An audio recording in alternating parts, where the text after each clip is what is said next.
और रूस के लगातार हमलों के बीच यूक्रेन भी युद्ध में कायम रहने की पूरी कोशिश कर रहा है।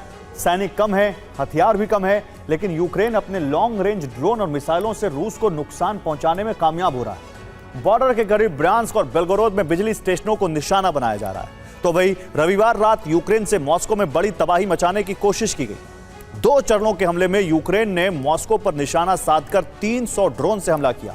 रूस के दूसरे शहरों में हमला किया है। रूस के तेल ठिकानों और बंदरगाहों के करीब धमाके हुए।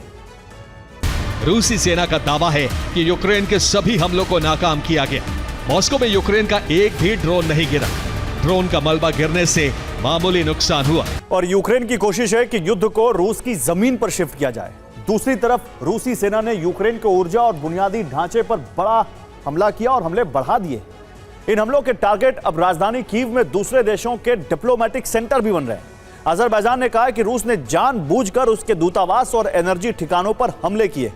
युद्ध का दायरा बढ़ता जा रहा है और यूक्रेन सहित उसके सहयोगियों पर दबाव बढ़ाने के लिए रूस ने हमले तेज कर दिए। रूसी रक्षा मंत्रालय के रिपोर्ट के मुताबिक रूसी सेना ने ज़पोरिज़िया के स्वेतकोवो गांव पर कब्जा कर लिया है। छोटे छोटे गांवों पर कब्जा भी रणनीतिक तौर पर अहम है, क्योंकि इससे आगे बढ़ने के रास्ते खुलते हैं। रूस धीरे धीरे इंच दर इंच बढ़त की रणनीति अपना रहा है। अजरबैजान के राष्ट्रपति इल्हाम अलीयेव ने कहा है कि यूक्रेन में अजरबैजान के ऊर्जा ठिकानों और दूतावास पर रूस के हमले हो रहे हैं। अजरबैजान अपने सभी डिप्लोमेटिक ठिकानों की सटीक लोकेशन रूस को दे चुका है, लेकिन इसके बावजूद कीव में 3 बार उसके डिप्लोमेटिक मिशन पर हमले हुए हैं।